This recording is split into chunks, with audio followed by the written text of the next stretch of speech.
Channel asina mayambu amukkasu hana taramna okjari. Channel asibu nungsibirabadi wari khak taraga thokpiki.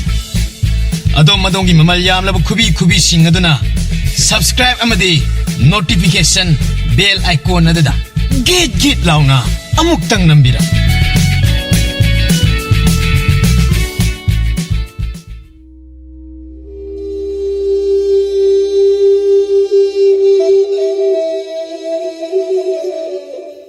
Haina yam nangalingai ngasidagi sahi cha kaya haukraba matam mamada torai pung koba yamna chawba leibak ama leiram lebasi mabuk mara yamna tappa ningthau amana mapu oiduna leingaklam mahaki minglen thaulemba haina mingong thaulemba mahaki yamna luna chana marukum tinajaba thangi oja amasu leiram Mahagna nongdamba haina kauram. Chahi tarani thoida suriba ningthau tholembagi machanupa salai lembana. Konungi sanglenda mahaki ojabu lakpa ngaiduna leiri. Adabo numit aside oja nongdambana mahaki amata pokchaba machanupa yaitambabo ahanba oina konungda purakpa numitni.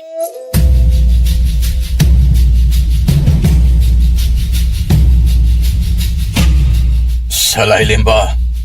ngasidagidi nangi mahai tambada masu yauradabani ko sakang maikang wazagi isanupani yaitamba kaubani mamingna yaitamba mingdi bhajaini oja adubu oja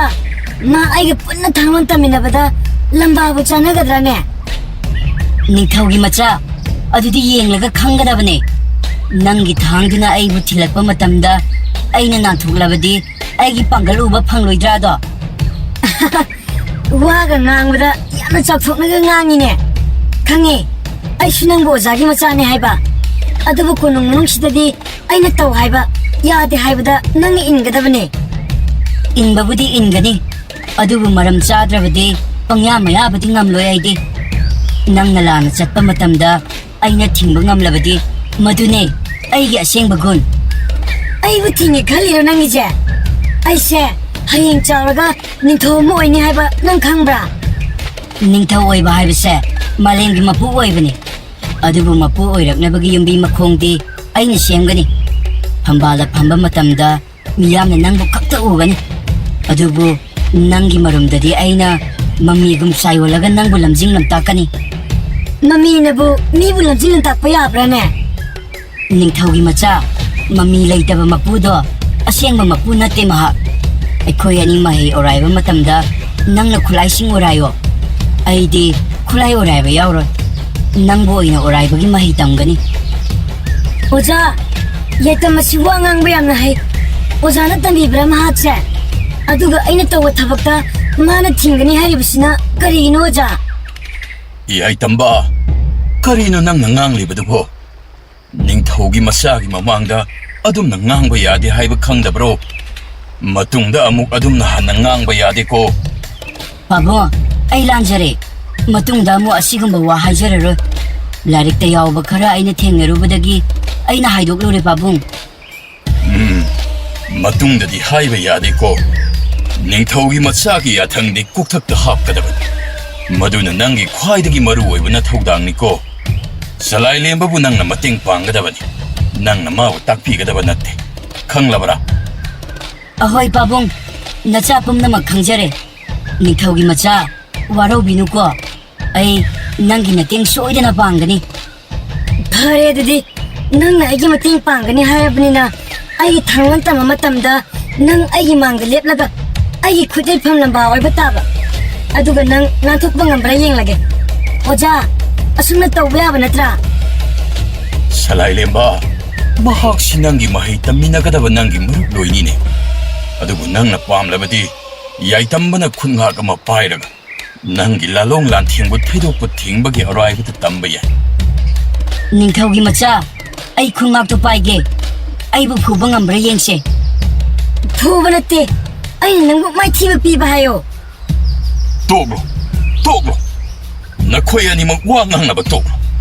ngasiꯒꯤꯗꯤ ꯃꯍꯩ ꯑꯣꯔꯥꯏꯕ ꯇꯣꯛꯂꯁꯤ ꯅꯈꯣꯏ ꯑꯅꯤꯕꯨ ꯁꯛꯈꯪ ꯃꯥꯏꯈꯪꯅꯕ ꯅꯨꯃꯤꯠ ꯁꯛꯂꯁꯤ ꯁꯂꯥꯏ ꯀꯣꯅꯨꯡꯗ ꯆꯪꯂꯣ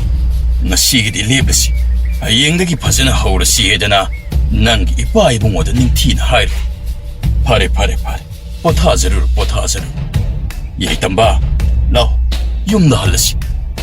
ꯂꯥꯎ ꯂꯥꯎ ꯂꯥꯎ 이빠 ꯄꯝꯂꯒꯦ ꯅꯈꯣꯏ ꯑꯅꯤꯒꯤ ꯑꯁꯦꯡꯕ ꯃꯍꯩꯒꯤ ꯄꯨꯀꯩ ꯇꯝꯁꯤꯟꯕ ꯅꯨꯃꯤꯠ ꯍꯌꯦꯡ ꯍꯥꯏꯕ ꯅꯨꯃꯤꯠ ꯑꯁꯤꯗꯒꯤ ꯍꯧꯔꯗꯕꯅꯤꯀꯣ ꯅꯣꯡ ꯉꯥꯜꯂꯦ ꯑꯌꯨꯛꯀꯤ ꯃꯇꯝꯅꯤ ꯁꯂꯥꯏ ꯂꯦꯝꯕ ꯃꯍꯥꯛꯀꯤ ꯎꯅ ꯁꯥꯕ ꯊꯥꯡ ꯃꯥꯟꯕ ꯑꯗꯨ ꯄꯥꯏꯔꯗꯨꯅ ꯀꯟꯅ ꯑꯣꯔꯥꯏꯗꯨꯅ ꯂꯩꯔꯤ ꯈꯨꯠꯂꯩ ꯈꯣꯡꯊꯥꯡ ꯑꯗꯨꯛꯀꯤ ꯃꯇꯤꯛ ꯊꯨꯏ ꯏꯊꯧꯏ ꯃꯇꯝ ꯑꯗꯨꯗ ꯌꯥꯏꯈꯣꯝꯕꯁꯨ ꯎꯒꯤ ꯑꯄꯥꯛꯄ ꯈꯨꯟꯉꯥꯛ ꯑꯃ ꯄꯥꯏꯔꯗꯨꯅ ꯆꯪꯉꯛꯏ ꯅꯪ ꯂꯥꯛꯂꯦ ꯑꯩ ꯅꯪꯕꯨ ꯉꯥꯏꯔꯝꯂꯤꯕꯅꯦ ngasi aina nangbu maithiba piba do yeng ningthaugi macha ayuki matamne maithiba pibagi wado amukta thamkho ojana kari hai ayuki matamdadi isa hana sagal hangadabani hai khibadudi nangbu kawrabro hakjangi pangal khalmanana thamgadabani su hai khidudi pangal khalgi wado thamkho nangi khunga to paikhalu aini yalakpada ngak bangambre yengeba khangni bana ꯑꯣ ꯐꯔꯦ ꯐꯔꯦ ꯌꯥꯗ꯭ꯔꯕꯅꯤꯅ ꯇꯧꯕ ꯇꯥꯔꯦꯗꯅ ꯁꯦꯝ ꯁꯥꯕ ꯂꯣꯏꯔꯦ ꯑꯩ ꯑꯗꯨꯕꯨ ꯃꯁꯤꯃꯗꯤ ꯅꯤꯡꯁꯤꯡꯕꯤꯌꯣ ꯑꯩꯅ ꯈꯨꯡꯉꯥꯛ ꯄꯥꯏꯔꯕꯁꯨ ꯅꯪꯅ ꯌꯥꯜꯂꯛꯄ ꯊꯥꯡ ꯑꯗꯣ ꯑꯩꯒꯤ ꯈꯨꯡꯉꯥꯡꯅ ꯑꯃꯨꯛ ꯆꯞꯂꯒ ꯑꯩꯅ ꯃꯨꯟꯕ ꯌꯥꯏ ꯑꯩꯒꯤ ꯊꯥꯡ ꯂꯧꯁꯤꯟꯒꯦ ꯍꯥꯏꯔꯤꯔꯣ ꯅꯪꯒꯤꯁꯦ ꯐꯖꯅ ꯍꯧꯔꯦꯅꯦ ꯃꯁꯤꯗꯤ ꯑꯩ ꯁꯦꯝ ꯁꯥꯎ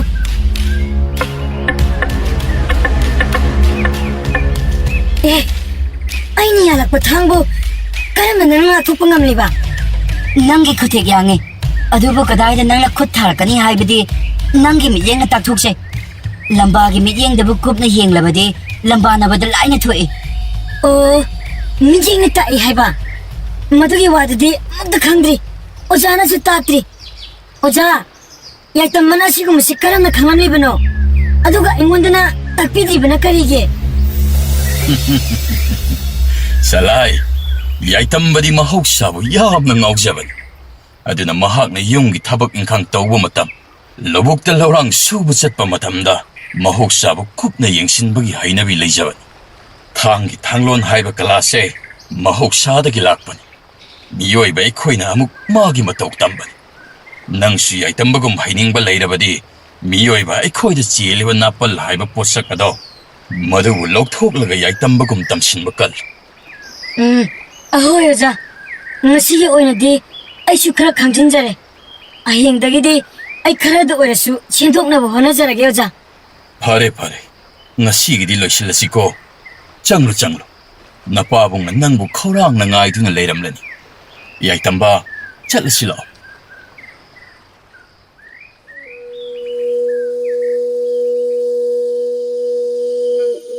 ꯌꯥꯏꯇꯝꯕ ꯅꯪꯅ ꯁꯂꯥꯏ ꯂꯦꯝꯕꯗ ꯃꯤꯠꯌꯦꯡꯒꯤ ꯃꯔꯝꯗ ꯇꯥꯛꯈꯤꯕ ꯑꯗꯣ ꯌꯥꯝꯅ ꯐꯩ ꯑꯗꯨꯕꯨ ꯏꯁꯥꯅ ꯈꯪꯗꯕ ꯑꯃꯗꯤ ꯂꯩꯔꯦ ꯀꯔꯤꯕꯨꯅꯣ ꯄꯥꯕꯨꯡ ꯁꯣꯏꯈꯤꯕ ꯌꯥꯎꯕ꯭ꯔꯥ ꯑꯩꯅ ꯌꯥꯎꯗꯦ ꯑꯗꯨꯕꯨ ꯁꯂꯥꯏ ꯂꯦꯝꯕꯗꯤ ꯅꯤꯡꯊꯧꯒꯤ ꯃꯆꯥꯅꯤ ꯃꯍꯥꯛ ꯃꯁꯥꯅ ꯃꯥꯏꯊꯤꯖꯔꯦ ꯍꯥꯏꯕꯁꯦ ꯇꯔꯥꯏꯅ ꯂꯧꯁꯤꯟꯖꯕ ꯉꯝꯖꯗꯕꯅꯤ ꯁꯦ ꯏꯄꯥ ꯋꯥ ꯍꯥꯏꯒꯦ ꯏꯁꯥꯅ ꯃꯥꯕꯨ ꯃꯇꯦꯡ ꯇꯧꯕ ꯃꯇꯝꯗ ꯃꯥꯒꯤ ꯅꯥꯄꯜ ꯑꯗꯨꯗ ꯀꯔꯤꯁꯨ ꯁꯣꯛꯍꯜꯂꯨꯅꯨ ꯃꯗꯨꯒꯤ ꯃꯍꯨꯠ ꯏꯁꯥꯅ ꯇꯣꯉꯥꯟꯕ ꯄꯥꯝꯕꯩ ꯑꯃꯅ ꯃꯥꯕꯨ ꯇꯥꯛꯄꯤꯕꯅ ꯍꯦꯟꯅ ꯆꯨꯅꯒꯅꯤ ꯃꯉꯣꯟꯗꯗꯤ ꯃꯔꯝꯗꯤ ꯀꯔꯤꯒꯨꯝꯕ ꯃꯥꯅ ꯁꯥꯎꯔꯛꯄ ꯊꯣꯛꯂꯕꯗꯤ ꯑꯩꯈꯣꯏ ꯏꯃꯨꯡ ꯃꯅꯨꯡ ꯑꯋꯥꯕꯗ ꯇꯥꯒꯗꯧꯔꯤꯕꯅꯤ ꯁꯤꯡꯅꯕ ꯌꯥꯗꯕꯅꯤ ꯃꯍꯥꯛꯁꯨ ꯅꯤꯡꯊꯧꯒꯤ ꯏꯕꯔꯤꯅꯤ ꯑꯍꯣꯏ ꯄꯥꯕꯨꯡ ꯅꯆꯥ ꯂꯣꯏꯅ ꯒ꯭ꯌꯥꯟ ꯇꯥꯖꯔꯦ ꯑꯗꯨꯕꯨ ꯃꯍꯥꯛꯅ ꯇꯁꯦꯡꯅ ꯈꯨꯠꯁꯨ ꯍꯩꯕ ꯄꯥꯝꯂꯕꯗꯤ ꯃꯁꯥꯒꯤ ꯑꯁꯣꯏꯕꯁꯤꯡ ꯑꯗꯨꯁꯨ ꯈꯪꯖꯕ ꯃꯔꯨ ꯑꯣꯏꯕ ꯅꯠꯇ꯭ꯔꯥ ꯑꯗꯨꯕꯨ ꯄꯥꯕꯨꯡ ꯑꯩꯅ ꯀꯩꯗꯧꯅꯨꯡꯗ ꯃꯥꯕꯨ ꯅꯝꯊꯥꯛ ꯇꯧꯗꯨꯅ ꯃꯥꯏꯊꯤꯕ ꯄꯤꯒꯦ ꯈꯜꯂꯣꯏ ꯆꯨꯝꯃꯤ ꯏꯆꯥꯅ ꯍꯥꯏꯕ ꯑꯗꯨꯕꯨ ꯅꯤꯡꯊꯧꯒꯤ ꯔꯥꯖꯅꯤꯇꯤ ꯌꯥꯝꯅ ꯂꯨꯕꯅꯤ ꯏꯆꯝ ꯆꯝꯕ ꯑꯩꯈꯣꯏꯅꯗꯤ ꯈꯪꯕ ꯌꯧꯕ ꯉꯝꯂꯣꯏ ꯏꯁꯥ ꯃꯍꯥꯛꯀꯤ ꯃꯔꯨꯞ ꯑꯃꯒꯨꯝ ꯏꯆꯝ ꯆꯝꯅ ꯂꯩꯌꯨ ꯑꯣꯖꯥ ꯁꯥꯔꯨꯒꯅꯨ ꯃꯉꯣꯟꯗ ꯃꯥꯕꯨ ꯉꯥꯛ ꯁꯦꯟꯕ ꯃꯇꯝꯗ ꯃꯥꯕꯨ ꯈꯪꯍꯟꯗꯅ ꯏꯁꯥꯅ ꯁꯂꯥꯏ ꯂꯦꯝꯕꯒꯤ ꯃꯄꯥꯡꯒꯜ ꯍꯥꯞꯀꯗꯕꯅꯤ ꯑꯍꯣꯏ ꯄꯥꯕꯨꯡ ꯅꯆꯥꯒꯤ ꯑꯉꯝꯕ ꯆꯥꯡꯗ ꯍꯣꯠꯅꯖꯒꯦ ꯑꯗꯨꯕꯨ ꯑꯩꯒꯤ ꯑꯁꯦꯡꯕ ꯏꯊꯧꯗꯥꯡ ꯑꯁꯦ ꯃꯁꯤ ꯀꯔꯤꯅꯣ? ꯃꯍꯥꯛꯀꯤ ꯉꯥꯛ ꯁꯦꯟꯅꯅꯕ ꯂꯩꯕ ꯃꯤ ꯑꯃꯔ ꯅꯠꯇ꯭ꯔꯒꯅ ꯃꯍꯥꯛꯀꯤ ꯃꯍꯩ ꯇꯝꯃꯤꯟꯅꯕꯒꯤ ꯃꯔꯨꯞꯂꯣꯏ ꯑꯃ ꯑꯣꯏꯒꯗꯧꯔꯤꯕ꯭ꯔꯥ? ꯏꯁꯥꯗꯤ ꯃꯍꯥꯛꯀꯤ ꯃꯃꯤ ꯑꯣꯏꯒꯗꯕꯅꯤ. ꯁꯂꯥꯏ ꯂꯦꯝꯕꯅ ꯃꯉꯥꯜꯗ ꯂꯩꯒꯅꯤ. ꯑꯗꯨꯒ ꯏꯁꯥꯅ ꯃꯃꯤꯗ ꯂꯩꯔꯒ ꯃꯍꯥꯛꯄꯨ ꯈꯨꯞꯅ ꯌꯦꯡꯁꯤꯟꯗꯨꯅ ꯃꯄꯥꯡꯒꯜ ꯑꯣꯏꯒꯗꯕꯅꯤ ꯃꯍꯥꯛꯀꯤ. ꯃꯁꯤꯅꯤ ꯅꯍꯥꯛꯀꯤ ꯃꯄꯨꯡ ꯑꯣꯏꯕꯅ ꯊꯧꯗꯥꯡꯗꯤ. ꯑꯍꯣꯏ ꯄꯥꯕꯨꯡ. ꯄꯥꯕꯨꯡꯅ ꯍꯥꯏꯕ ꯈꯨꯗꯤꯡ ꯅꯆꯥ ꯂꯣꯏꯅ ꯏꯟꯖꯔꯒꯦ. ꯑꯩ ꯑꯃꯨꯛ ꯍꯟꯅ ꯁꯂꯥꯏ ꯂꯦꯝꯕꯅ ꯅꯨꯡꯉꯥꯏꯔꯣꯏꯗꯕ ꯋꯥꯗꯣ ꯑꯅꯤꯔꯛ ꯁꯨꯅ ꯍꯥꯏꯖꯔꯔꯣꯏ. ꯏꯄꯥꯅ ꯑꯩꯒꯤꯗꯤ ꯄꯨꯝꯅꯃꯛꯅꯦ. ꯏꯃꯥꯁꯨꯅꯤ ꯏꯄꯥꯁꯨꯅꯤ. ꯃꯆꯥ ꯑꯩꯕꯨ ꯆꯥꯎꯅꯕ ꯌꯣꯛꯄꯤꯔꯛꯄꯗ ꯋꯥꯖꯔꯕ ꯏꯄꯥꯅꯦ. ꯃꯄꯣꯛ ꯇꯔꯦꯠꯂꯛ ꯍꯥꯏꯕꯗꯨꯅ ꯀꯔꯤꯒꯨꯝꯕ ꯂꯩꯔꯝꯕ ꯊꯣꯛꯂꯕꯗꯤ ꯄꯥꯕꯨꯡꯕꯨ ꯏꯄꯥ ꯑꯣꯏꯅ ꯑꯗꯨꯝ ꯐꯪꯖꯒꯦꯀꯣ. ꯄꯥꯕꯨꯡ, ꯄꯥꯕꯨꯡꯅ ꯍꯥꯏꯕ ꯅꯆꯥ ꯂꯣꯏꯅ ꯌꯥꯖꯔꯦ.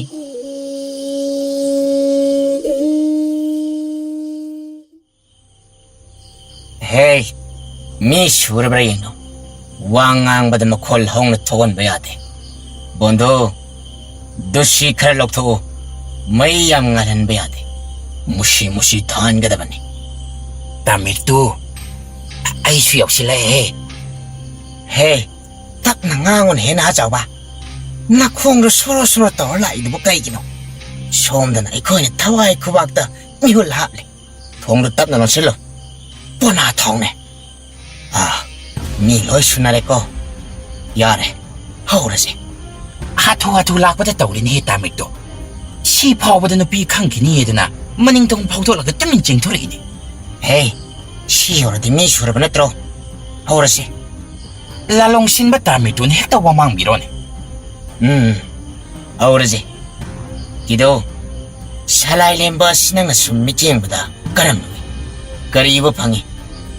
ꯑꯩꯈꯣꯏꯗ ꯊꯧꯗꯥꯕꯒꯤ ꯃꯑꯣꯡ ꯑꯃ ꯏꯇꯧ ꯇꯧꯔꯛꯇ꯭ꯔꯣ? ꯅꯣꯏꯗꯗꯤ ꯈꯪꯗꯦ. ꯑꯩꯉꯣꯟꯗꯗꯤ 4ꯔꯛ ꯁꯨꯔꯦ ꯇꯧꯔꯛꯄ. ꯊꯥꯡꯂꯣꯟꯒ ꯌꯥꯝ ꯍꯩꯔꯕꯅꯤꯅꯦ ꯃꯥ. ꯇꯥꯃꯤꯔꯇꯨꯅ ꯍꯥꯏꯕꯤꯔꯕꯗꯣ ꯆꯨꯝꯃꯦ. ꯃꯔꯨꯝ ꯑꯩꯉꯣꯟꯗꯁꯨ ꯊꯣꯛꯂꯕꯅꯤ. ꯃꯍꯥꯛ ꯍꯧꯖꯤꯛ ꯍꯥꯟꯅꯒꯨꯝ ꯑꯔꯥꯏꯕ ꯑꯉꯥꯡ ꯑꯣꯏꯗ꯭ꯔꯦ. ꯑꯩꯈꯣꯏꯒꯤ ꯃꯤꯐꯝ ꯐꯝꯕ ꯅꯨꯃꯤꯠ ꯑꯁꯤ ꯑꯣꯟꯊꯣꯛꯅ ꯋꯥꯅ ꯉꯥꯏꯔꯝꯂꯤꯕꯅꯤ ꯑꯩꯗꯤ. ꯀꯔꯤ? ꯃꯣꯏꯒꯤ ꯑꯣꯖꯥ ꯅꯣꯡꯊꯥꯡꯉꯥꯟꯕ ꯍꯥꯏꯕ꯭ꯔꯥ? ꯃꯥꯅ ꯁꯂꯥꯏꯕꯨ ꯊꯥꯡꯂꯣꯟ ꯇꯝꯕꯤꯕ ꯃꯇꯝꯗ ꯊꯥꯡꯂꯣꯟ ꯈꯛ ꯅꯠꯇꯅ ꯂꯩꯄꯥꯛꯀꯤ ꯆꯠꯅꯂꯣ, ꯂꯩꯄꯥꯛ ꯉꯥꯛꯄꯒꯤ ꯆꯠꯅ ꯄꯊꯥꯞꯀꯁꯤ ꯃꯔꯛ ꯃꯔꯛꯇ ꯍꯦꯛ ꯃꯌꯥꯎꯏ ꯍꯥꯏꯅꯤ. ꯑꯩꯁꯨ ꯍꯥꯟꯅꯗꯤ ꯀꯔꯤꯃꯠꯇ ꯈꯪꯂꯝꯗꯦ. ꯃꯗꯨꯒꯤ ꯚꯥꯞ ꯁꯨꯡꯑꯣꯏꯕꯨ ꯑꯣꯏꯁꯤꯜꯂꯨꯗꯦ. ꯅꯣꯡꯃ ꯑꯩꯅ ꯃꯣꯏꯒꯤ ꯃꯥꯡ ꯐꯥꯎꯔꯒ ꯆꯠꯄꯗ ꯃꯥꯏ ꯅꯣꯡꯗꯝꯕ ꯑꯗꯨꯅ ꯑꯄꯤꯛꯄ ꯑꯉꯥꯡ ꯑꯗꯨꯗ ꯄꯪꯇꯥꯛꯇ ꯇꯥꯛꯁꯤꯟꯕꯤꯕꯗꯣ ꯃꯗꯨꯗꯒꯤ ꯑꯗꯨꯝ ꯈꯪꯈ꯭ꯔꯕꯅꯤ. ꯑꯩꯁꯨ ꯆꯤꯡꯅꯒꯤꯅꯦꯗꯅ ꯇꯥꯁꯤꯟꯅꯗ ꯎꯁꯤꯟꯅꯗ ꯇꯧ ꯑꯗꯨꯝ ꯆꯠꯂꯕꯅꯤ. ꯀꯔꯤꯒꯨꯝꯕ ꯁꯂꯥꯏꯅ ꯃꯍꯩꯁꯤꯡ ꯑꯗꯨ ꯍꯩꯈꯤꯕ ꯊꯣꯛꯂꯕꯗꯤ ꯑꯩꯈꯣꯏꯅ ꯂꯥꯂꯣꯡ ꯌꯥꯠꯄ ꯊꯧꯔꯝ ꯈꯨꯗꯤꯡꯃꯛꯇ ꯈꯨꯔꯧ ꯊꯥꯡꯂꯛꯀꯗꯧꯔꯤꯕ. ꯍꯟꯗꯛꯇ ꯑꯩꯈꯣꯏꯅ ꯈꯖꯅꯥ ꯂꯧꯁꯤꯟꯅꯕ ꯁꯦꯝ ꯁꯥꯕ ꯊꯧꯔꯥꯡ ꯑꯗꯨꯁꯨ ꯃꯥꯅ ꯁꯣꯏꯗꯅ ꯐꯥꯔꯛꯄ ꯌꯥꯏ. ꯁꯂꯥꯏꯒꯤ ꯋꯥꯗꯤ ꯋꯥ ꯑꯣꯏꯅ ꯊꯥꯕꯤꯔꯨꯅꯨ ꯇꯥꯃꯤꯔꯇꯨ. ꯑꯉꯥꯡ ꯃꯔꯨꯅꯤ ꯀꯩꯅꯣ.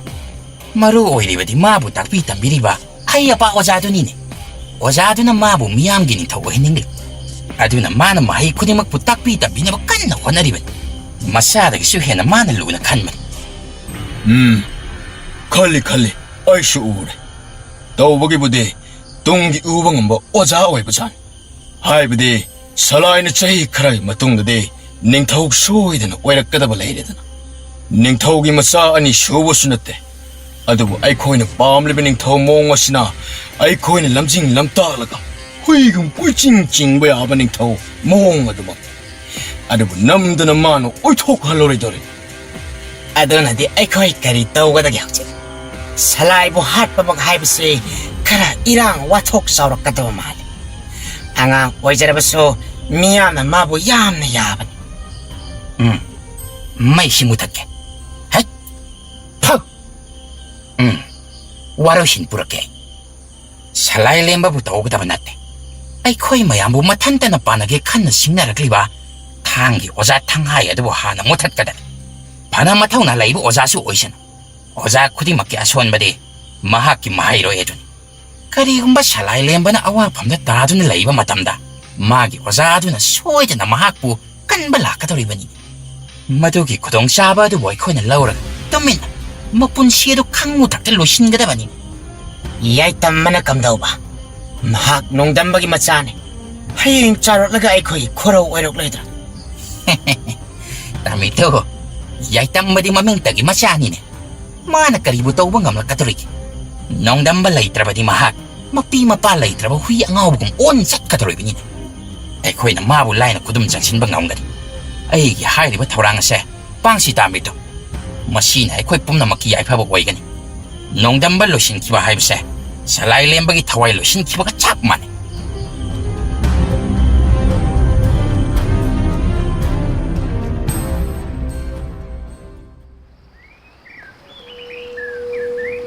ngasi ojaga marup kana aibu hana ngai biramle waro biba ya diko ja ado ngasi di kari mahi tambi gida bano ja waraude kahigi osana waraugadoribano ngasidi thanglon khakta natana thawai lon su tambirage salai ꯑꯩꯈꯣꯏꯅ ꯄꯥꯏꯔꯤꯕ ꯊꯥꯡ ꯑꯁꯦ ꯃꯤ ꯍꯥꯠꯅꯅꯕ ꯈꯛꯇ ꯅꯠꯇꯦ ꯃꯤꯕꯨꯁꯨ ꯉꯥꯛꯅꯅꯕꯅꯤ ꯍꯥꯏꯕꯁꯦ ꯅꯤꯡꯁꯤꯡꯉꯨ babo ngasi di aisu marup kapuna thang orai bada yauge ko ꯌꯥꯎꯒꯗꯕꯅꯤ ꯁꯦ ꯅꯈꯣꯏ ꯑꯅꯤ ꯄꯨꯟꯅ ꯂꯦꯞꯃꯤꯟꯅꯣ ꯑꯗꯨꯒ ꯃꯥꯡꯗ ꯑꯣꯜꯂꯨ ꯁꯦꯝ ꯁꯥꯕ ꯐꯤꯔꯦꯞꯇ ꯂꯩꯌꯨꯀꯣ ꯑꯗꯨꯅꯤꯗꯅ ꯁꯂꯥꯏ ꯅꯪꯅ ꯆꯦꯠꯅ ꯄꯥꯏꯔꯤꯕ ꯃꯑꯣꯡ ꯑꯗꯣ ꯃꯗꯨ ꯐꯖꯔꯦ ꯌꯥꯔꯦ ꯑꯗꯨꯒ ꯅꯪꯅ ꯌꯦꯡꯕ ꯃꯇꯝꯗ ꯌꯦꯛꯅꯕ ꯈꯛꯇꯗ ꯌꯦꯡꯗꯨꯅ ꯂꯩꯔꯣꯏꯗꯕꯅꯤꯀꯣ ꯅꯍꯥꯛꯀꯤ ꯑꯀꯣꯏꯕꯕꯨꯁꯨ ꯌꯦꯡꯒꯗꯕꯅꯤ ꯂꯥꯂꯣꯏ ꯑꯃꯅ ꯌꯦꯡꯒꯗꯕ ꯃꯤꯠꯌꯦꯡꯗꯤ ꯂꯥꯟꯗꯥꯔꯛꯄꯁꯨ ꯎꯒꯗꯕꯅꯤ ꯅꯝꯊꯥꯛ ꯇꯧꯕꯁꯤꯡꯕꯨꯁꯨ ꯎꯒꯗꯕꯅꯤ namthak oja kunungi manungdabu namthak karamna oiba yagani masidi aigi iyumne ꯁꯂꯥꯏ ꯅꯤꯡꯊꯧꯒꯤ ꯃꯆꯥ ꯌꯨꯝꯒꯤ ꯀꯅꯥꯁꯨ ꯈꯪꯗꯕ ꯑꯃꯝꯕ ꯃꯐꯝꯗ ꯈ꯭ꯋꯥꯏꯗꯒꯤ ꯂꯨꯕ ꯅꯝꯊꯥꯛ ꯃꯤꯅꯝꯕꯁꯤꯡ ꯂꯣꯠꯇꯨꯅ ꯂꯩꯕꯅꯤ ꯀꯔꯤꯒꯨꯝꯕ ꯅꯪꯅ ꯈꯨꯀꯟ ꯄꯥꯡꯒꯟꯕ ꯅꯤꯡꯊꯧ ꯑꯃ ꯑꯣꯏꯕ ꯄꯥꯝꯂꯕꯗꯤ ꯅꯪꯅ ꯃꯤꯌꯥꯝꯕꯨ ꯅꯨꯡꯁꯤꯌꯨ ꯑꯗꯨꯒ ꯃꯤꯌꯥꯝꯒꯤ ꯃꯅꯨꯡꯗ ꯂꯩꯕ ꯑꯔꯣꯟꯕ ꯃꯃꯤ ꯑꯗꯨꯕꯨꯁꯨ ꯈꯪꯗꯣꯛꯅꯕ ꯍꯣꯠꯅꯧ ꯊꯥꯡꯅ ꯍꯥꯠꯄ ꯉꯝꯕ ꯃꯤꯑꯣꯏꯗꯒꯤ ꯋꯥꯍꯩ ꯅꯝꯊꯥꯛ ꯇꯧꯕ ꯃꯤꯑꯣꯏꯁꯤꯡꯅ ꯈꯨꯗꯣꯡ ꯊꯤꯕ ꯍꯦꯟꯕꯅꯤ babo ngasigi pabunggi wahai singse yamna loi kari tawba yaurabano babo ꯀꯔꯤꯁꯨ ꯇꯧꯗꯦ ꯏꯆꯥ ꯊꯣꯏꯕ ꯑꯗꯨꯕꯨ ꯅꯤꯡꯁꯤꯡꯉꯨ ꯅꯣꯡꯃ ꯍꯥꯏꯕꯁꯤꯅ ꯊꯋꯥꯏ ꯄꯥꯟꯕ ꯑꯩꯈꯣꯏ ꯈꯨꯗꯤꯡꯃꯛꯀꯤ ꯑꯅꯧꯕ ꯄꯨꯟꯁꯤ ꯑꯅꯧꯕ ꯑꯁꯥ ꯑꯅꯧꯕ ꯋꯥꯈꯜꯂꯣꯟ ꯑꯃꯃꯝ ꯂꯣꯏꯅ ꯈꯣꯡꯍꯟꯕꯅꯤ ꯁꯂꯥꯏ ꯅꯤꯡꯁꯤꯡꯉꯨ ꯅꯪꯅ ꯄꯥꯏꯔꯤꯕ ꯊꯥꯡ ꯑꯗꯣ ꯅꯪꯒꯤ ꯅꯄꯥꯡꯒꯜ ꯑꯣꯏꯕ ꯈꯛꯇꯗ ꯅꯠꯇꯅ ꯇꯣꯔꯩꯄꯨꯡ ꯂꯩꯄꯥꯛ ꯑꯁꯤꯒꯤ ꯃꯤꯌꯥꯝ ꯄꯨꯝꯅꯃꯛꯀꯤ ꯄꯨꯟꯁꯤꯕꯨꯁꯨ ꯅꯪꯒꯤ ꯅꯈꯨꯠꯇ ꯂꯩꯔꯤꯕꯅꯤ hoi oja ojana takpiba khuding ai punsi sina leiba makhai ningsingduna leigani kaujaro oja ꯐꯔꯦ ꯑꯗꯨ ꯑꯣꯏꯔꯗꯤ ꯃꯈꯥ ꯍꯧꯔꯁꯤꯀꯣ hoi oja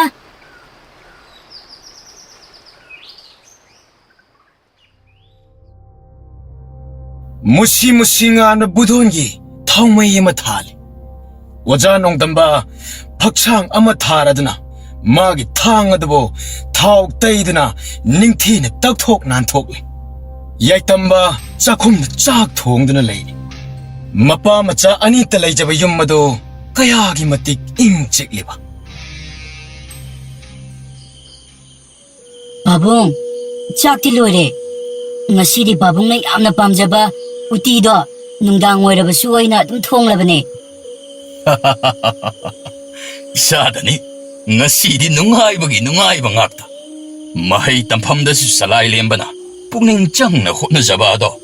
ꯃꯗꯨ ꯎꯕꯗ ꯏꯄꯥ ꯌꯥꯝꯅ ꯄꯦꯜꯂꯦ ꯃꯍꯥꯛꯅ ꯍꯌꯦꯡ ꯈꯨꯀꯟ ꯄꯥꯡꯒꯟꯕ ꯅꯤꯡꯊꯧ ꯑꯃ ꯑꯣꯏꯔꯛꯂꯕ ꯃꯇꯝꯗ ꯑꯩꯈꯣꯏꯒꯤ ꯇꯣꯔꯩꯄꯨꯡ ꯂꯩꯄꯥꯛ ꯑꯁꯦ ꯍꯦꯟꯅ ꯆꯥꯎꯈꯠꯄ ꯑꯣꯏꯔꯛꯀꯗꯧꯔꯤꯕꯅꯤ ado pabo makhoi konungda lairiba ahalsing adudi kainoma itauda tawe mamit managa paina hek yengaduna yam hainadi pabo ngaide aidi makhoi se kaya pharamgadaba mandebu ꯏꯆꯥ ꯊꯣꯏꯕ ꯃꯤ ꯑꯃꯕꯨ ꯍꯦꯛꯇ ꯌꯦꯡꯂꯒ ꯕꯤꯆꯥꯔ ꯇꯧꯕ ꯐꯠꯇꯦ ꯑꯗꯨꯕꯨ ꯅꯪꯅ ꯍꯥꯏꯔꯤꯕ ꯑꯗꯨꯁꯨ ꯏꯄꯥ ꯂꯥꯜꯂꯦ ꯍꯥꯏꯕꯗꯤ ꯍꯥꯏꯔꯣ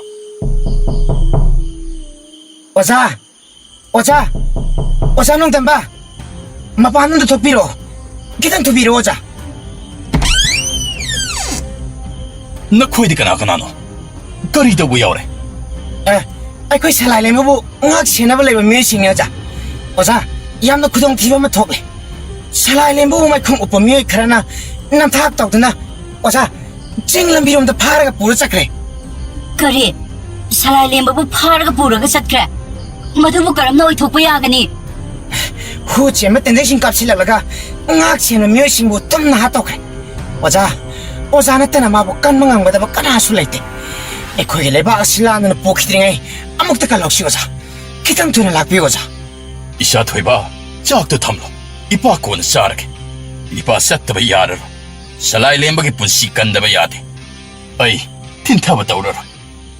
ꯄꯥꯕꯨꯡ ꯑꯩꯁꯨ ꯂꯥꯛꯀꯅꯤ ꯄꯥꯕꯨꯡ ꯃꯊꯟꯇ ꯆꯠꯄ ꯌꯥꯗꯦ ꯅꯠꯇꯦ ꯅꯠꯇꯦ ꯑꯩꯇꯟꯕ ꯅꯪꯗꯤ ꯀꯣꯅꯨꯡꯗ ꯆꯠꯂꯒ ꯂꯥꯂꯨꯞꯁꯤꯡꯗꯣ ꯄꯥꯎ ꯄꯤꯔꯨꯒꯗꯕꯅꯤ ꯅꯪꯒꯤ ꯄꯥꯕꯨꯡꯒ ꯑꯩꯈꯣꯏꯒꯅ ꯆꯤꯡꯒꯤ ꯑꯁꯝꯕ ꯂꯝꯕꯤ ꯐꯥꯎꯗꯨꯅ ꯆꯠꯈꯤꯒꯗꯕꯅꯤ ꯃꯇꯝ ꯂꯩꯇ꯭ꯔꯦ ꯆꯠꯁꯤ ꯑꯣꯖꯥ ꯆꯨꯝꯃꯤ ꯏꯆꯥ ꯊꯣꯏꯕ ꯅꯪꯅ ꯀꯣꯅꯨꯡꯗ ꯆꯠꯇꯨꯅ ꯅꯄꯥꯕꯨꯡ ꯅꯤꯡꯊꯧꯗ ꯄꯥꯎ ꯌꯧꯍꯜꯂꯨ ꯁꯂꯥꯏ ꯂꯦꯝꯕꯕꯨ ꯏꯄꯥ ꯏꯆꯥꯅ ꯀꯟꯗꯕ ꯌꯥꯗꯕꯅꯤ ꯋꯥꯔꯨꯒꯅꯨꯗ ꯏꯄꯥ ꯀꯔꯤꯁꯨ ꯇꯧꯔꯣ ꯏꯄꯥꯒꯤ ꯊꯥꯡ ꯑꯁꯤ ꯌꯥꯎꯔꯤꯕ ꯃꯈꯩꯗꯤ ꯁꯂꯥꯏ ꯂꯦꯝꯕꯗꯁꯨ ꯀꯅꯥꯃꯠꯇꯅ ꯂꯥꯛꯆꯕ ꯉꯝꯂꯣꯏ ꯑꯣꯖꯥ ꯅꯣꯡꯗꯝꯕ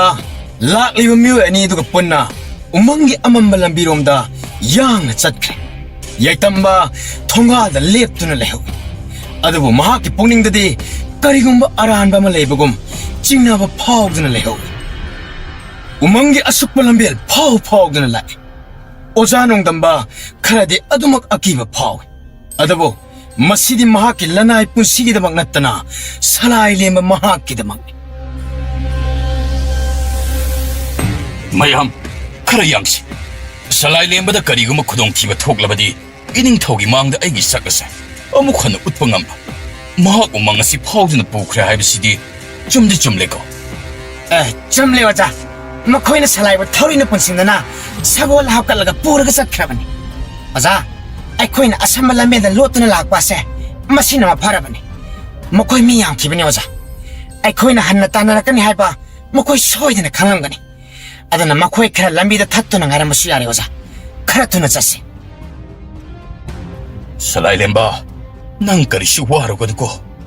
ꯅꯪꯕꯨ ꯀꯟꯕ ꯑꯣꯖꯥ ꯂꯥꯛꯂꯦ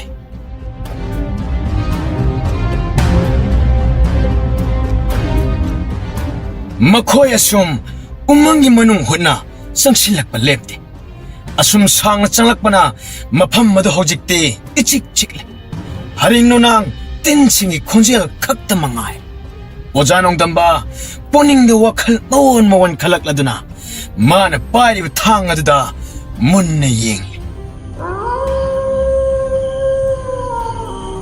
ꯉꯥꯏꯈꯣ ꯃꯐꯝ ꯑꯁꯤꯗꯤ ꯎꯃꯪꯒꯤ ꯂꯝꯕꯦꯜ ꯐꯥꯎꯗꯣꯛꯐꯝ ꯅꯠꯇꯦ ꯃꯁꯤꯗꯤ ꯎꯃꯪꯒꯤ ꯑꯔꯣꯏꯕ ꯁꯔꯨꯛꯅꯤ ꯃꯐꯝ ꯑꯁꯤꯗ ꯁꯂꯥꯏ ꯂꯦꯝꯕꯕꯨ ꯃꯈꯣꯏꯅ ꯄꯨꯔꯛꯀꯗꯕ ꯅꯠꯇꯦ ꯑꯣꯖꯥ ꯅꯣꯡꯗꯝꯕꯒꯤ ꯃꯤꯠꯌꯦꯡ ꯑꯁꯤꯗꯤ ꯇꯦꯟꯅꯤꯗꯅ ꯑꯣꯟꯊꯣꯛꯅꯕ ꯊꯧꯋꯤꯅꯦ ꯅꯨꯡꯁꯤꯕꯒꯤ ꯃꯌꯥꯏꯅ ꯂꯝꯕꯤꯁꯨ ꯃꯝꯂꯦꯅꯦꯀꯣ ꯑꯣꯖꯥ ꯀꯔꯤ ꯍꯥꯏꯕ ꯅꯈꯣꯏ ꯀꯅꯥ ꯀꯅꯥꯅꯣ ꯎꯃꯪꯒꯤ ꯑꯁꯣꯡꯕ ꯃꯔꯛꯇꯒꯤ ꯇꯦꯟ ꯄꯥꯏꯕ ꯐꯤꯃꯨ ꯁꯦꯠꯄ ꯈꯔ ꯊꯣꯔꯛꯇꯨꯅ ꯑꯣꯖꯥ ꯅꯣꯡꯗꯝꯕꯕꯨ ꯀꯣꯏꯅ ꯀꯣꯏꯁꯤꯜꯂꯛꯏ ꯑꯗꯨꯒ ꯃꯈꯣꯏꯒꯤ ꯃꯔꯛꯇꯒꯤ ꯐꯝꯅꯥꯏꯕ ꯃꯤꯔꯇꯨ ꯇꯞꯅ ꯊꯣꯔꯛꯏ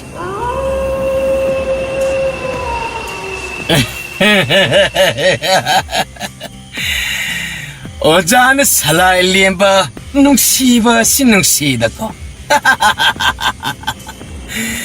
ꯃꯍꯥꯛꯄꯨ ꯉꯥꯛ ꯁꯦꯟꯅꯕꯒꯤꯗꯃꯛ ꯂꯥꯡꯗ ꯊꯨꯔꯦꯗ ꯍꯧꯖꯤꯛꯇꯤ ꯂꯩꯕꯥꯛ ꯑꯁꯤꯒꯤ ꯊꯧꯅꯥ ꯐꯕ ꯂꯥꯟꯃꯤꯅꯤꯅ ꯑꯣ ꯅꯪꯃꯛꯅ ꯑꯁꯨꯛ ꯏꯀꯥꯏꯅꯤꯡꯉꯥꯏ ꯑꯣꯏꯕ ꯊꯕꯛ ꯑꯁꯤꯕꯨ ꯄꯥꯡꯊꯣꯛꯄꯗꯤ ꯐꯝꯅꯥꯏꯕꯒꯤ ꯌꯥꯊꯪ ꯉꯥꯛꯅ ꯆꯠꯂꯤꯕ꯭ꯔꯥ ꯅꯈꯣꯏ ꯁꯂꯥꯏ ꯂꯦꯝꯕ ꯀꯗꯥꯏꯗ ꯂꯩ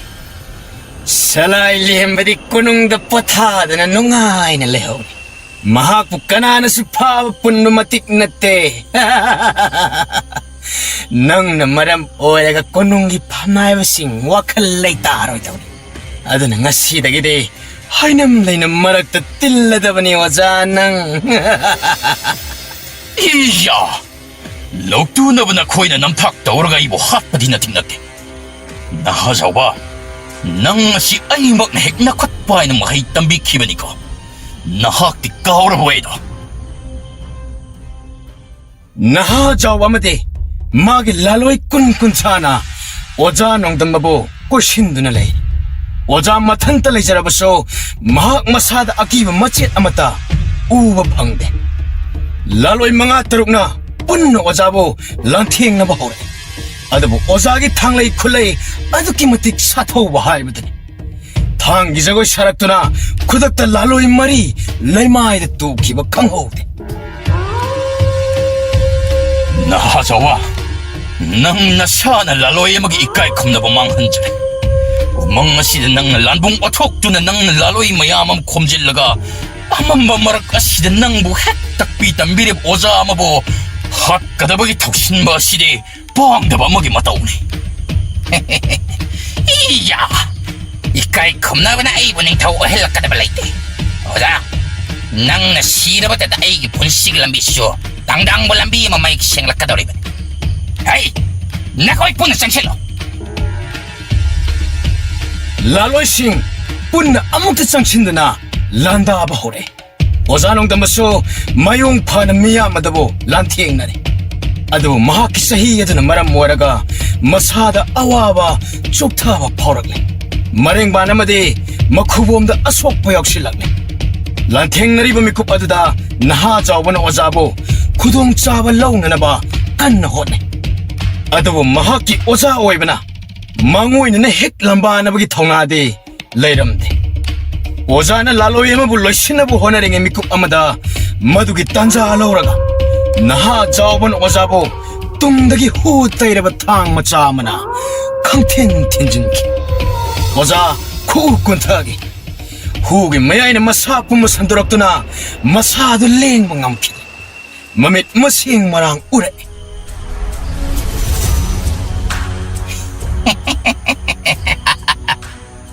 오자 낭가 망오이네는 람바나바 ngamloi 하이브세 이샤나 강제 와라 위는 오자 농담바 낭나 아이브도 못hat 기회야 아드보 생바 숨바드부디 낭나 가이동농드서 못hat 방암로 살아일렘바다 낭기야 시그모 팥다바 토랑싱나 시부 강락바 마땅마주다 낭기시 아로에바 미카 오이가니 강정 이야 나타왕 이름 파닥이다 해 마학나 가이다운ong na kang mga amloy nang butang na balay pa kilaloy sing na hatpani kalan doon na ayin tamang gani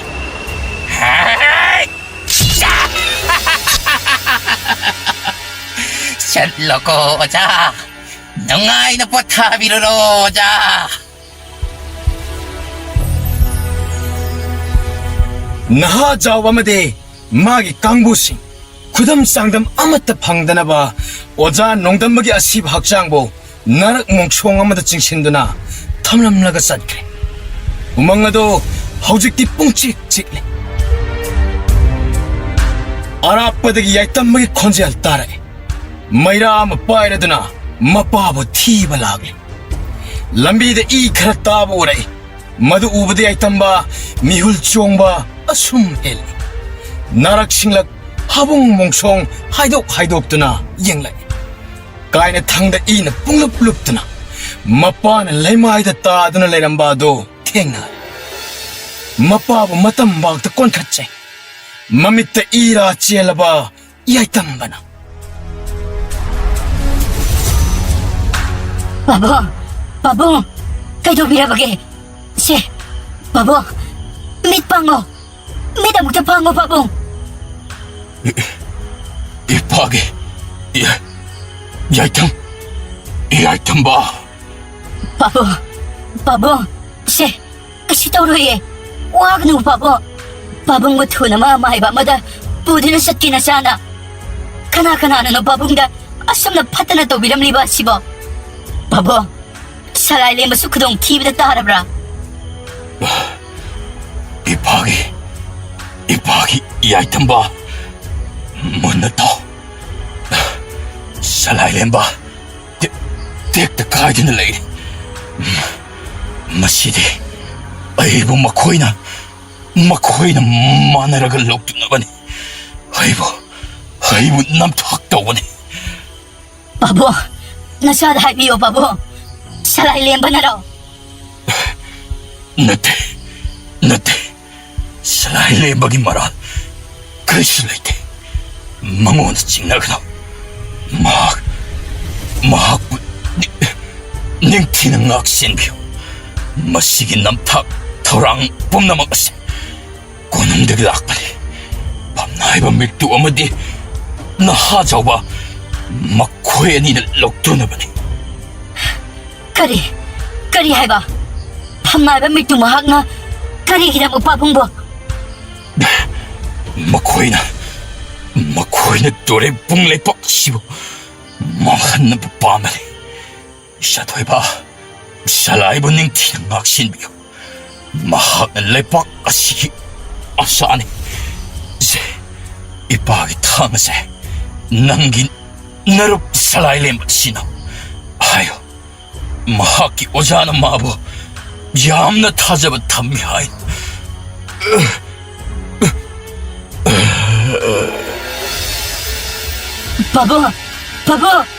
Babu sih kena lagi. Babu, nak cabut haluk je nak cat lagi kalah bro babu, nak cana babu gila masing lagi ni. Nak cana wasak cari. Ipa hat pagi mi hat pa, ay ni so je na laman kum lagi ni. Salai liam babu asing memasak thok paning thau mo oi beda. Nasagi pun sikat thok lagi. Konunggi 통화들 laloi singi 콩탕 amadi laloi singna thang yana bagi makhwaltana konung manung ninkre mairigi mangal mitu amadi naha jawbana makut thang amamam painaduna ning thok thole magi ka gi thong kau khai dina changlai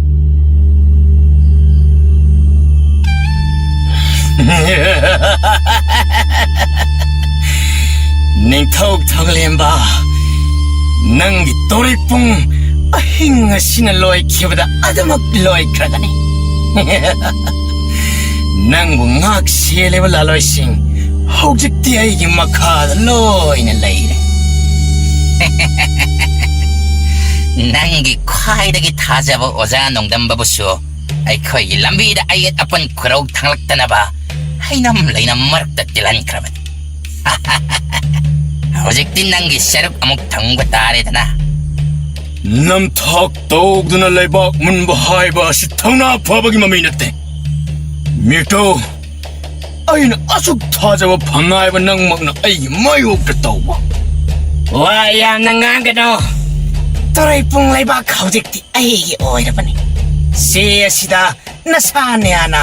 khoti igi haibra Natragana Khodak asidana Thailand biro hairibra Kanbiyo adongi apamani Matampiyo Aibu ahing sima pajandana tamge hairibasu tamjo Toray pungining thongna kaidong nungda Ating ba ahing wari upload Pare Nahajo ba Laloy kama pamasita koksalaw Nong alamday Magi wari upload ni Maduna taba thok labade Ayuk kinamit masik upang dana Lurel kian ganima Mitu amadi naha jawa kaadudagi thokne Khongthang tapna changakpagi khonjel ama tare Yaitamba amadi salai lemba Kachingi amamama pham amadagi thore Inthok, aigi babu makhoina. Yaitamba kappa yade Nangi babung mathau bane Mathau masak khangna Thawai thaki bane Hojik tinang na mahut sillaga bane Toray pungya sa sinangi nakutta sinane Salai lemba bukalaw Mahak bodo na hojimak konong mo si tadok na chien kro Ahing sinaloy dinga lebak asila na tsakiga bane Nakoyan in haying charot na matampaw ba Kaya na ba yado Aman amabungak siya na hingo Toray pungya sa nakoy ni Chalo Toray pung makan ba amukala ko Ipay bungo butadok tu na Nachahanap ka lang na Matam na itray siya bungo Nang hing bahay ba siya Toray pung hing ba ni Itam ba Ay isabon nangon na sinaraban ni Koy bungo Chalo Ipana hay ba ilo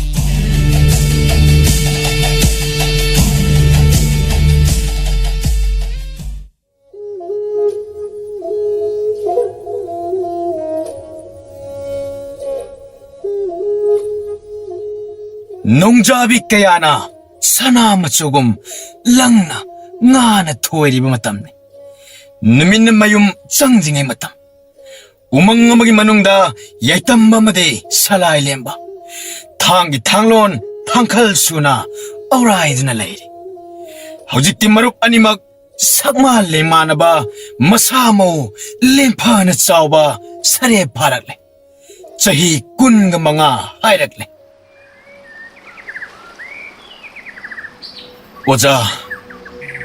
chahi tarago humdoi mapung pharakle ai khoina umang sida lotuna lerakpa ai khangi ai torai pungi ning thau macha mani hai adu masi khangna kari dama umang sida lotuna leiriba ai ipana karamna lelauri bage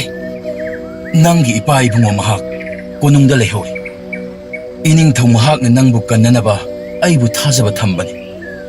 Aina aigi pabung amadi nanggi ipa ibungoda wasakhibani. Nangbu asengbalan mi athoiba ningthau ama soidana ohenlakani hain. Aduna masibu mapung phadriba makhaidi aikhoi mapal thokpa yade. Maru nangdi ai ozani ai nungsiba irupni aduga ai hek pokminaba ichil inagumna so ai na khallibani nang leramdrabdi ai punsisu amama marakta lamaknaduna manglambasu oza leringi matamda so ai machada masagum nungsina loinabikibani ozagi lamansu ai na soidana singani aduga ai ipai bungona amuk karam torungadaba macha aibu lakpa maikai yengna ngaiduna leramgani Salai ningsingo laloi amagi khwaidagi maru oiba khuchu haibse thangtin khaktanat khwaidagi maru oiribadi akhang kanba haibsi torei pung kanbada asawbana mangoinaba yade thongna leina akhang kangadabani thongna chang phare law amuk hauras makhau rais torai pung haujik mikap mirau kholtana thalle praja sing mitugi laloi singi miut minaida khang mangamdradana mamittagi mapi ta dana khangari lambi de praja ma na jawbana khongnet nadana khajana piba ngamdrabadi nanggi loisangase mai thadokani torai pungde hingba pamlabadi mitogi wangang chatlo hebungo haujik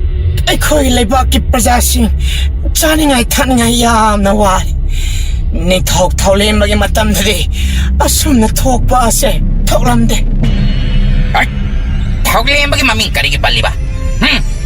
kai sum sangda mahak mapun sikkim loiba ngairi bani nakon sumagum kai sum sangda lairage achiro oja makhoi na ai prajasing ot nairiba sibu karigina aduga ai ipai bungo mahakasum sangda lairi hariba sina karigina karigidamak nangna aibu asuk sanglaba sahi 12 sibo lotuna thamnibana Salai se taptho sauranu aibu waroranu hojik madugi matam natre nangna saurabadi aikhoina asuk kuina sagat serappa thorang pumba khango thakta mangdun tokani Salai lemba yaitam magi wa tadana leiba ngamlaktre mahakna kashum sangi thongna odo thugaiduna changkai amama marak aduda mapai bungo masam mana isang sang makai angau amugum leiba do urani ipai bungo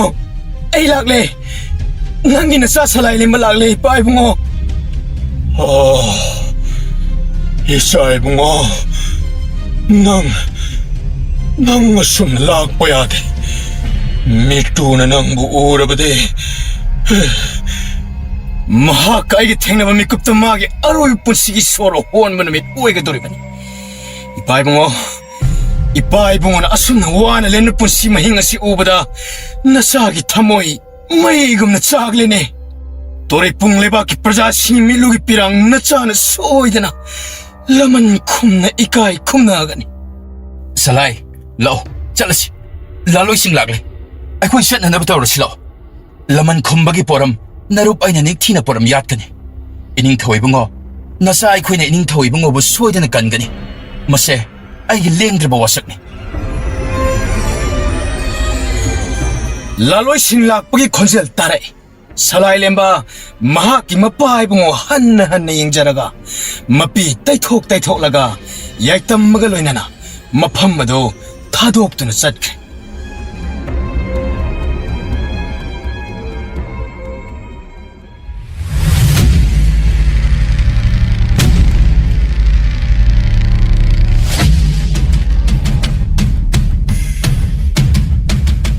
ahingi amamma matamni torai pungi kunung makhada laiba aron masurung lambi amadagi salai lemba madi yaitamba tapna sangsilai kaisum sangmanungdana ningthau thaulemba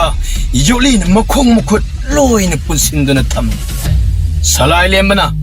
mahaki thauraba thangaduna yoli du kakthatle adu mapagi makhong da turale ipa ibungo nachanak sare chahi tara humdagi amamma ponsi ngasidi loire ipa ibungo icha ibungo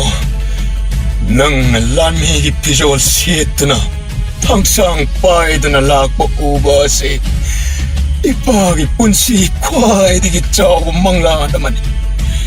icha bu uba da khangle tore pungbo amuk khandilak lagani haiba ngasidi ichana ipabu kan malakpa natte ichana mangkhigadaro torai pungbo amukhana kan malakpa ne ipa ibungo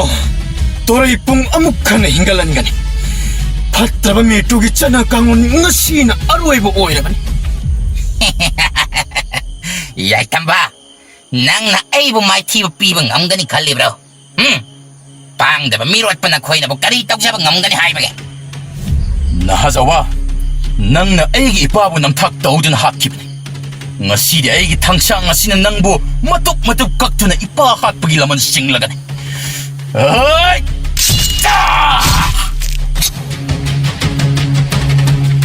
yaitam mana haja babo mahaki tangsang aduna matabak phong tinduna hatole nahaja ba laimai da takre asom da so salai lembagi thongnana mitu mai thi ba pi mitu laimai da tu duna le salai lembana mahaki mana kaduda magi tangsang adu thamlaga munna yeng duna le hala lemon kumla luisilone nupa machagi na thongna otla siba kiba mitu na te ai nangbu hatpadi alaibne mikupta loigani adubu aina nangbu halabadi nang amadi ai marakta khenaba leiro nangna torai pung miyam punung pu othibagi mahaina nangi ware praja singa lepa ware na aroi ba ware oiragani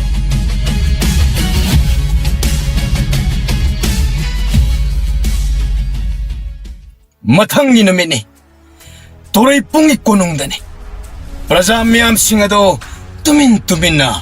leptuna leinari salai lemba mapai bunga ningthau tholembagi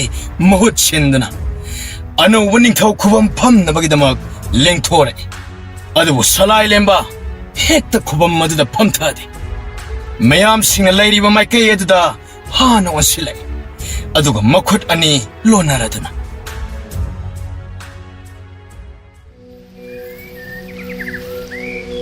torai pungi praja sing